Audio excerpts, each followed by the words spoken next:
Pues vamos ahora a leer la palabra del Señor.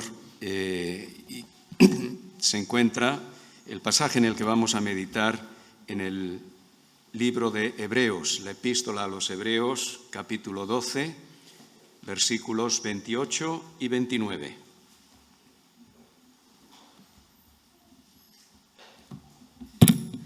Hebreos 12, versículos 28 y 29. Dice así la palabra del Señor: Así que, recibiendo nosotros un reino inconmovible, tengamos gratitud y mediante ella sirvamos a Dios, agradándole con temor y reverencia, porque nuestro Dios es fuego consumidor.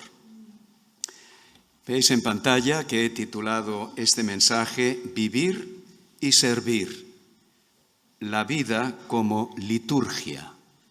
Quizás os suene un poco extraño que hable de la vida como liturgia, porque liturgia, al menos en nuestro país, es una palabra vinculada mucho con la misa católica. Pero en realidad la palabra liturgia es una palabra muy antigua que originalmente significaba servicio.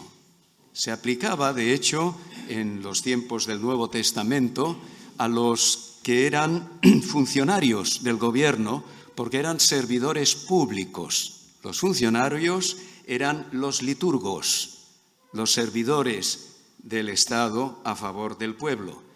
Y es desde ese uso que vino a usarse para aplicarlo particularmente a los sacerdotes, porque realizaban también un servicio para el pueblo, en este caso un servicio religioso. En este sentido es que el Nuevo Testamento lo aplica a Cristo como servidor, o la palabra también con el mismo sentido como ministro. El Nuevo Testamento a veces traduce este término como ministro, junto con el término diáconos, que es un término similar, que también significa básicamente lo mismo.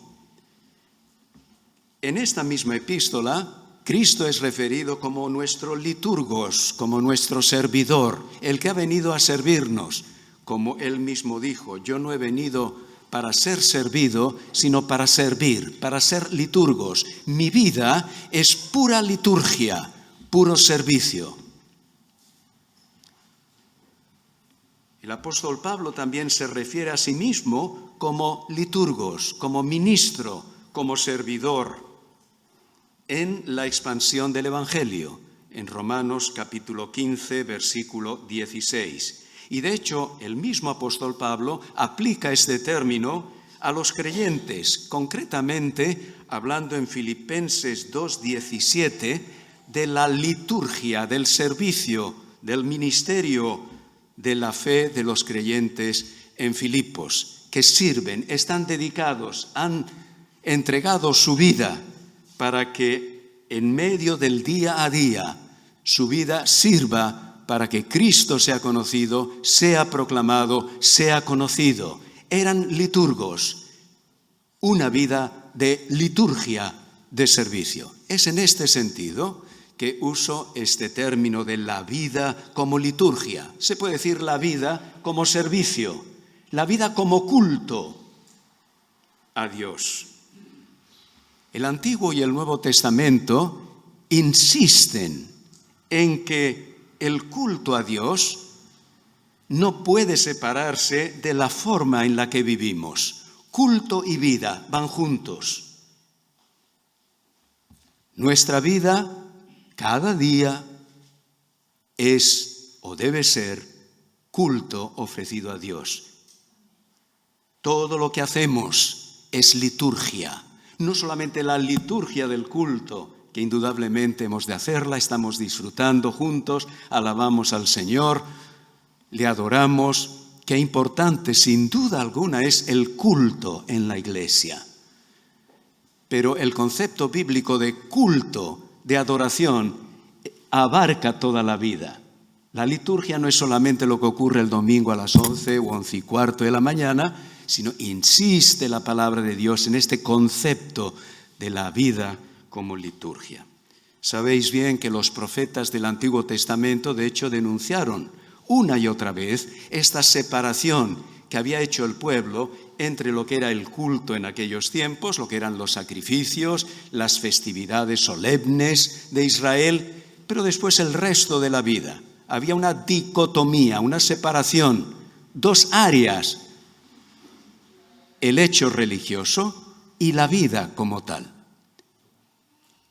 Y el Señor incluso, conoceréis también, recordaréis la denuncia tan fuerte que el profeta Isaías en el capítulo 1 hace para llegar a decir: estoy cansado de vuestras festividades. Y en el profeta Malaquías dice: mejor sería que cerrarais las puertas de la iglesia, de donde se reunían, del culto como actividad religiosa. Indudablemente el Señor había instituido esa liturgia del culto. No es que estuviera mal en absoluto, era expresión de adoración y alabanza a Dios. Pero indudablemente habían olvidado la unión que existía entre culto y vida.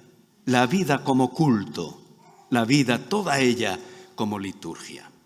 El apóstol Pablo, para finalizar esta introducción, sabéis que en Romanos capítulo 12, versículo 1, habla de que ofrezcamos nuestro cuerpo en sacrificio vivo, santo, agradable a Dios, que es vuestro culto racional. Dice literalmente en el original, vuestro culto lógico, en referencia no meramente a una expresión intelectual, no, lógico, racional, en el sentido de ser coherente con la revelación que tenemos en Jesucristo. Lo coherente con nuestra fe es vivir la vida como culto. Bien, en este texto aparece este mismo concepto cuando dice el autor de Hebreos: así que, versículo 28, recibiendo nosotros un reino inconmovible, tengamos gratitud y mediante ella sirvamos a Dios. Hay otras versiones de la Biblia que traducen: y mediante ella adoremos a Dios, porque la palabra que aquí aparece es un sinónimo de liturgia, que es latría.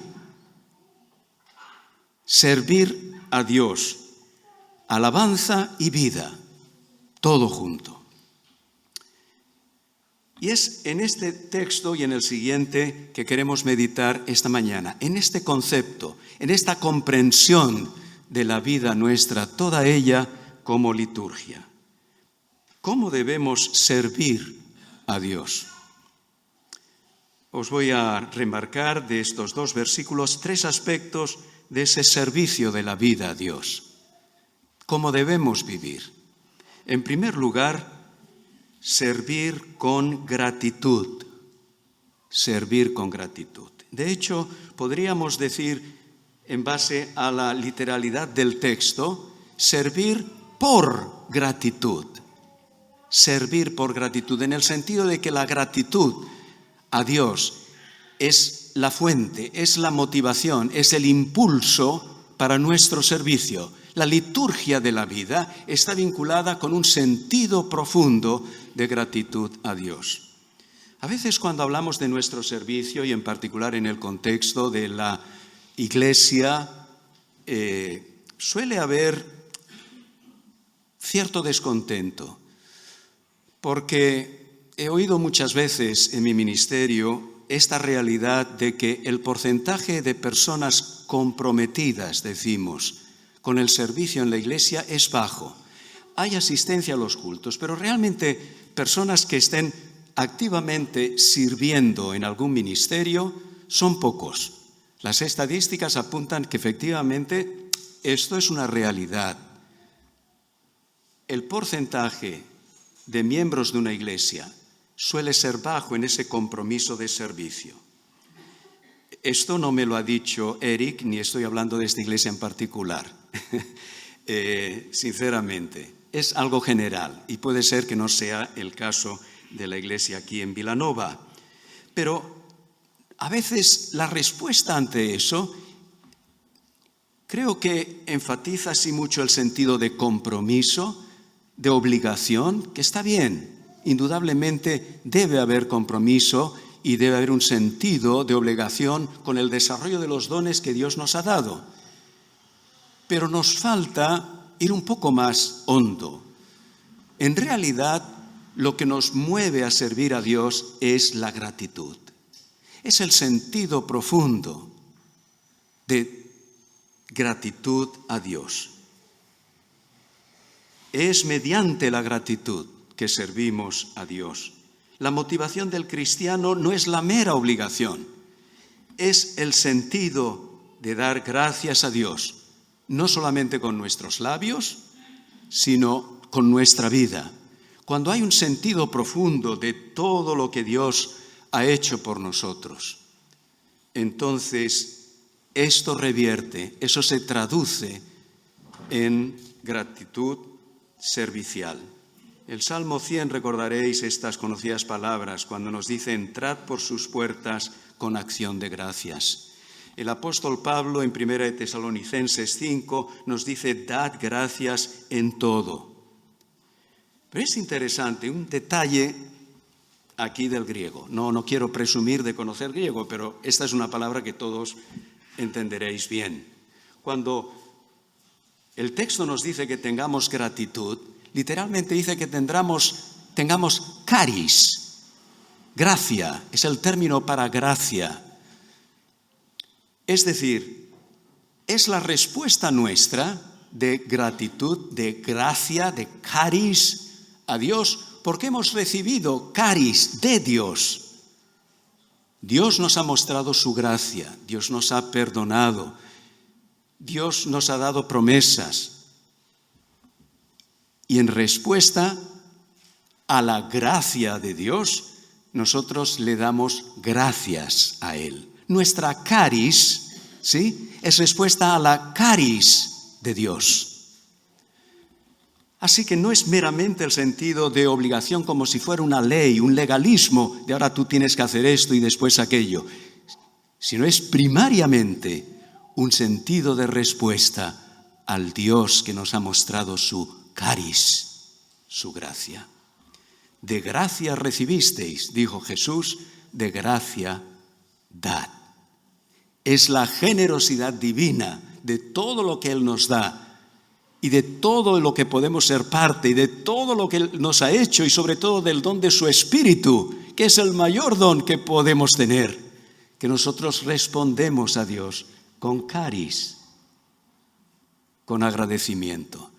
Y con un corazón agradecido, la respuesta no puede ser otra que servir. No puede ser otra que liturgia de la vida. El apóstol Pablo, pues, entendía esto muy bien, cuando se refiere a sí mismo como esclavo de Cristo. Esclavo por gratitud. El Señor que le había llamado, que le había perdonado, ahora no podía tener otra respuesta que decir: tú eres el Señor. Quiero servirte. Y como quiero servirte a ti, sirvo a tu iglesia y sirvo donde me has puesto. Porque indudablemente ese servicio a Cristo y a la causa del Evangelio no es solamente en el ámbito de la iglesia, por importante que ello es, sino es también en nuestro día a día. La mayor parte de las horas de nuestra vida están en el mundo laboral. Y entiendo lo difícil que a veces es cuando en ese ambiente secular del día a día nos preguntamos: Señor, ¿cómo puedo servirte en mi trabajo? ¿Cómo puedo servirte en mi familia, donde a lo mejor son creyentes todos, pero es posible que no, incluso mi cónyuge no lo sea? ¿Cómo puedo servirte en el vecindario, en el contexto del día a día? Es una pregunta válida y a veces no es una pregunta fácil de responder, pero es la actitud del siervo que quiere servir y servir con gratitud. Segundo lugar, el servicio del cristiano debe ser un servir con convicción. Servir con convicción. ¿A qué convicción me refiero? A esta, al triunfo final del reino de Dios. Vivir con la convicción y servir con la convicción de que el reino de Dios será triunfante. Esto es el segundo aliciente para ser servidores, porque por naturaleza somos más bien egoístas y nuestra visión de la realidad se limita al día a día y a qué me puede a mí servir, en lugar de tener una perspectiva de servicio. En el texto bíblico vemos esto cuando en el versículo 28 encontramos: así que, recibiendo nosotros un reino inconmovible. Quisiera resaltaros algo. Así que, o por tanto, lo que indica es que lo que va a seguir, ese llamado a servir, es en base, se deduce de lo que ha venido diciendo en el pasaje anterior o en las palabras anteriores a esta conclusión de los versículos 28 y 29. Realmente nos estamos centrando en una importante conclusión de la epístola, por no decir de toda la epístola a los hebreos. Estos creyentes hebreos, como la palabra indica, eran de trasfondo judío, estaban siendo perseguidos, tenían una situación muy compleja, acosados por la sociedad, en muchos casos por la familia, habían incluso perdido sus casas y sus posesiones, según leemos en esta misma epístola. Eran tiempos de persecución, era tiempo de plantearse, ¿vale la pena esta situación? Y la epístola a los hebreos básicamente quiere afianzarles en la fe, quiere advertirles de no dar pasos atrás, de seguir adelante, de ver dónde están realmente los valores de ser cristiano, en contraposición con la posición judía, antiguo testamentaria. Es realmente asombrosa esta epístola, a veces muy difícil de entender en algunos de sus pasajes, pero básicamente lo que va estableciendo un contraste. Esto es lo que era Antiguo Testamento, esto es lo que es ahora, Nuevo Testamento. ¿Y cuáles son las consecuencias, las conclusiones de la realidad de la relación con Dios que podemos vivir nosotros ahora por medio de lo que Cristo ha hecho en la cruz del Calvario y en su resurrección? Él es el gran mediador, Él es el que ha iniciado una nueva etapa para esta humanidad. Él es el que ha hecho posible una nueva relación. Él es el que hace posible una nueva visión de la vida, un nuevo sentido de liturgia y de vida que está vinculado a servir. Y aquí viene la palabra del Señor a concluir. Así que, y ahora notad el gerundio, recibiendo nosotros, los cristianos, los que hemos creído en Jesús. No dice habiendo recibido o vais a recibir, sino estáis recibiendo, presente continuo, es gerundio, es activo. ¿Por qué? Porque este reino inconmovible está viniendo. Ha iniciado ya, como el Señor dijo, el reino está entre vosotros, pero el reino no se ha consumado. Lo que en teología se conoce como el ya, pero todavía no. Aparente contradicción, pero lo estamos recibiendo, está avanzando. Por eso el Señor nos enseñó a orar, venga tu reino. Pero no está el reino, sí, pero que siga viniendo. Y este reino es inconmovible. Aquí hay una palabra fantástica, porque en ello se basa la mayor causa para servir a favor de este reino. El reino de Dios triunfará. La inversión de nuestra vida a favor de este reino es segura. Y vais a decir, pues a veces me parece a mí que sirve de poco mi trabajo y mi servicio. Yo también a veces lo pienso. Pero me tengo que decir lo que quiero deciros, no te lo creas. Lo que amplía nuestra visión es que el reino de los cielos es inconmovible. Y un día este mundo desaparecerá, hace alusión el versículo 27. aún una vez indica la remoción de las cosas movibles como cosas hechas para que queden las inconmovibles. Es decir, el mundo que vivimos ahora, hay cosas que quedarán y cosas que no. Todo irá, excepto el reino de Dios y lo que para Él hacemos. Llevaba yo poquito tiempo de coordinador, estamos hablando, me parece algo así como marzo, abril del año 2000. Yo había empezado en enero del 2000. Y una de mis primeras visitas a las iglesias de la Federación fue a Algeciras.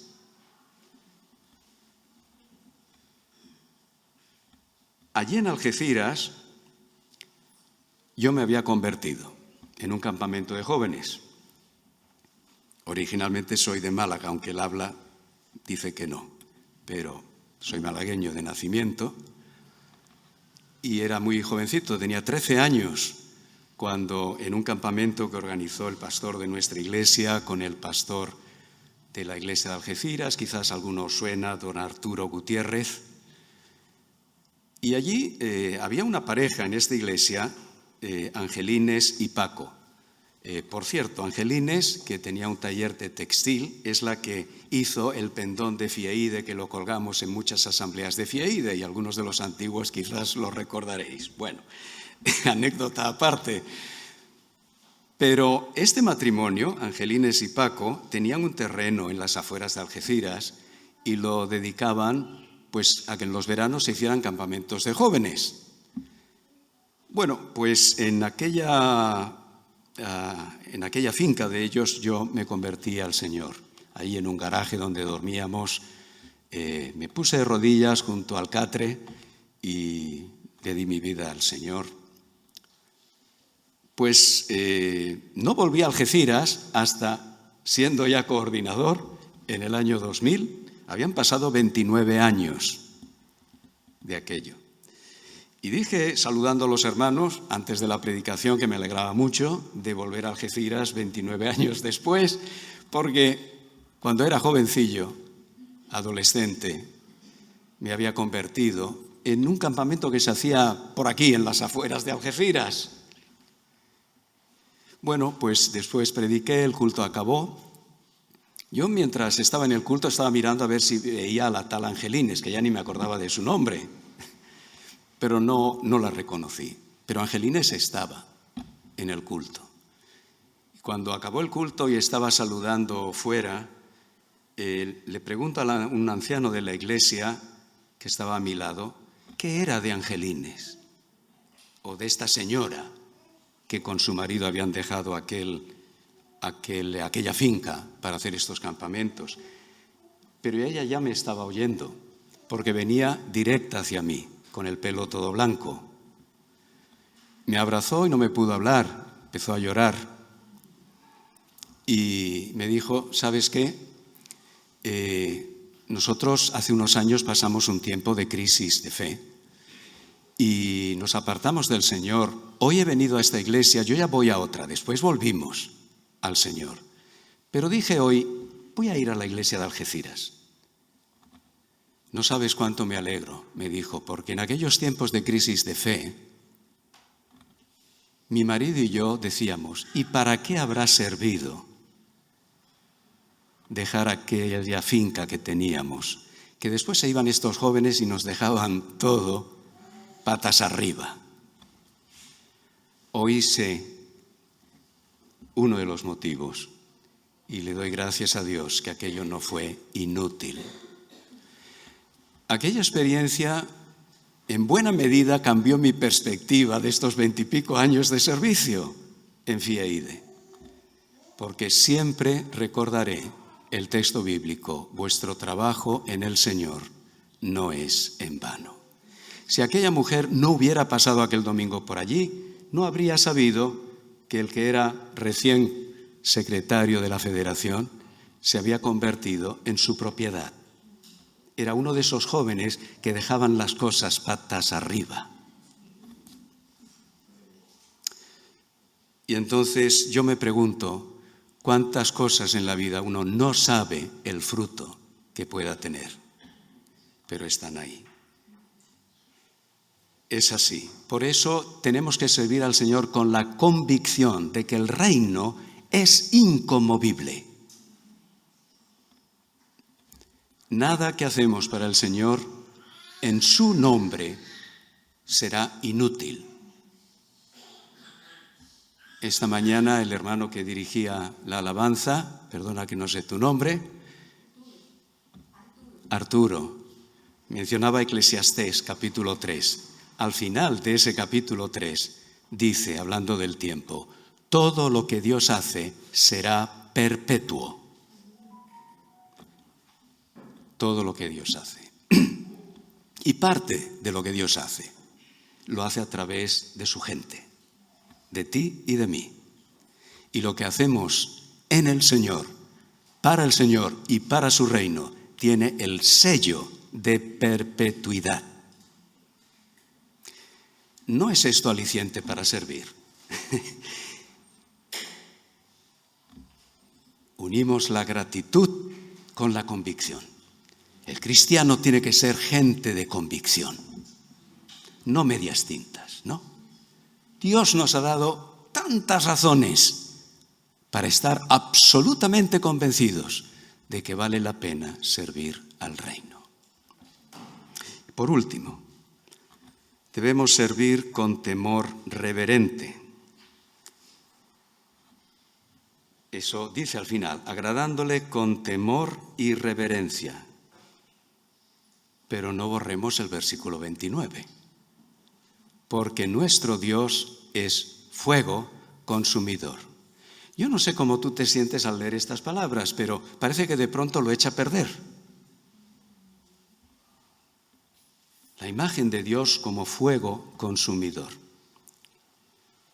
No lo echa a perder. Aquí hay otro motivo bueno para servir. ¿Por qué? Claro, nos suena muy mal, nos suena muy fuerte cuando pensamos en el efecto destructor del fuego, cuando quema tantos bosques en nuestro país, sobre todo en verano y en sequía. ¿No da pena? Sí. El fuego puede ser terrible, o cuando se incendia una casa o un bloque de pisos y muere gente calcinada o gente asfixiada por el humo. Pero no es a este efecto del fuego al que se refiere este texto. Dios no consume lo bueno. Nuestro Dios es fuego consumidor de lo malo. De lo malo. Tenemos que dar gracias al fuego porque quema la basura.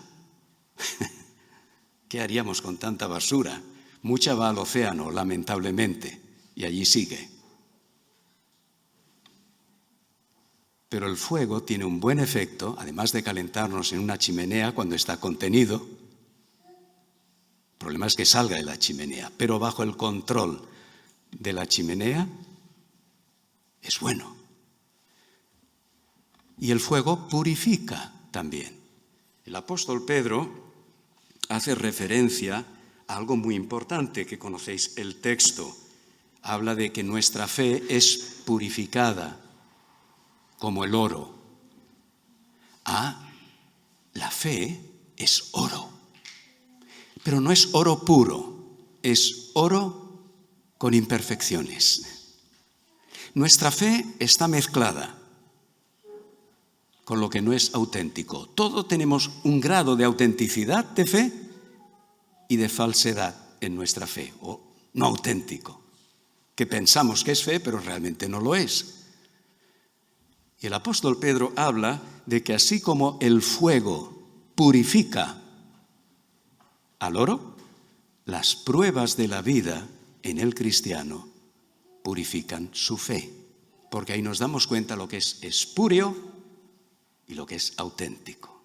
Y a veces parece que nos queda muy poco de lo auténtico. Pero no es para desanimarnos, es para darnos cuenta de dónde estamos y cuánto necesitamos a Dios. Esta misma epístola habla de que Dios al que ama disciplina. El fuego es como la disciplina en la vida del cristiano. Así que nuestro Dios es fuego consumidor porque consume lo malo. es su ira santa que encontramos en las Escrituras, la ira de Dios, que como nuestra ira es muy diferente, nos suena muy mal. Pero no podemos separar la santidad de Dios de la reacción de Dios, de un Dios bueno, santo, justo, puro y bueno, de lo malo. Si Dios no reaccionara ante el mal, ¿qué clase de Dios bueno y santo sería? Dios es fuego consumidor. Y Dios, en el caso de los creyentes, a través de su disciplina, buscará consumir lo malo. Y un día, sí, consumirá todo lo malo de este mundo y su reino será justo y perfecto. Indudablemente tenemos que ver estas palabras de Hebreos 12:29 en el contexto de toda la epístola, donde se nos muestra la misericordia, el amor del Señor manifestado. Y esto nos lleva sobre todo a la cruz de Cristo, porque es en la cruz donde se unió el fuego consumidor de Dios sobre sí mismo en la persona de Jesús por amor a esta humanidad. Amor y fuego consumidor juntos en la cruz del Calvario.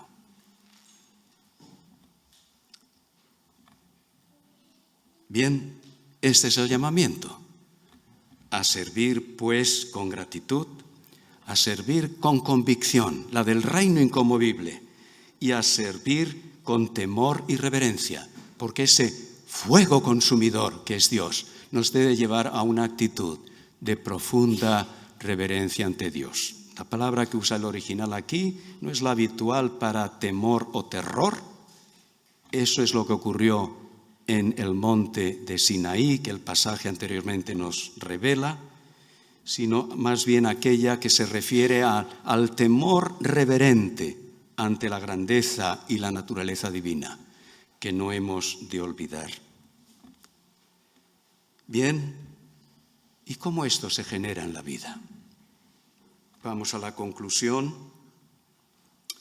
porque toda la epístola a los Hebreos en realidad desarrolla dónde está la clave para yo ser una persona agradecida, para ser una persona que vive en una convicción profunda y tiene un sentido ante la vida de temor reverente a Dios. Pues dejadme mencionaros dos aspectos muy brevemente. La primera es acercarnos a Dios.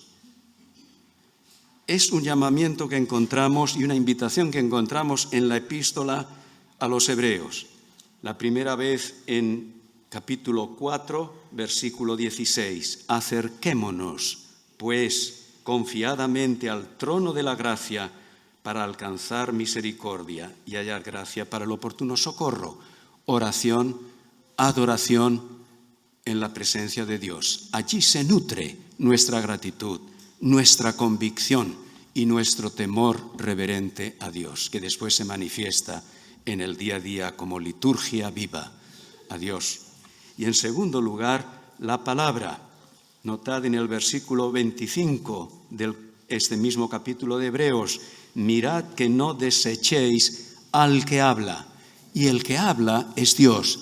Dios ha hablado muchas veces y de muchas maneras a través de los profetas en el Antiguo Testamento, pero en estos últimos días, dice en el capítulo 1, nos ha hablado por el Hijo y tenemos que oír al Hijo de Dios, es decir, la palabra. Y cuando oímos la palabra y nos acercamos a Dios para oír su voz, esta voz de Dios genera en nuestra vida gratitud, convicción, temor reverente. ¿No será por eso que flaqueamos tanto en el servicio? Y no hay nada mejor. Ver la vida como servicio.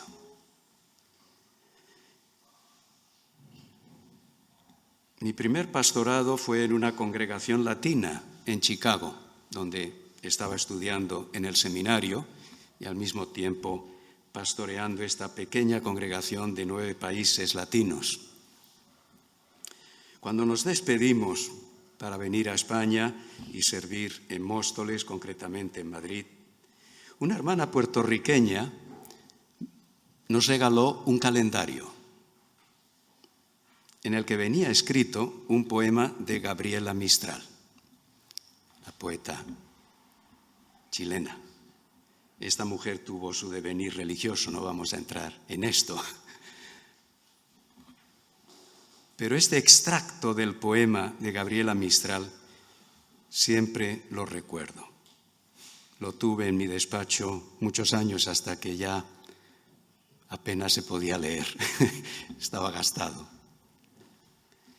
Es interesante como una persona que probablemente desde nuestra perspectiva como cristianos evangélicos, posiblemente, no voy a entrar a juzgar, no fuera creyente, sí tenía un concepto de Dios que me parece muy acertado y de la vida como servicio.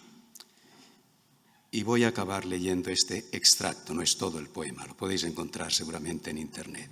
Pero decía Gabriela Mistral, toda la naturaleza es un anhelo de servicio. Sirve la nube, sirve el aire, sirve el surco.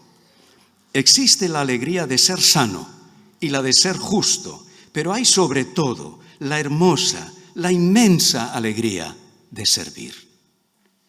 Que no te llamen solamente los trabajos fáciles. Es tan bello hacer lo que otros esquivan. Pero no caigas en el error de que solo se hacen méritos con los grandes trabajos. Hay pequeños servicios que son buenos servicios. Aquel es el que critica. Este es el que destruye. Sé tú el que sirve. El servir no es faena de seres inferiores. Dios que da el fruto y la luz, sirve. Pudiera llamársele así, el que sirve. Señor os bendiga.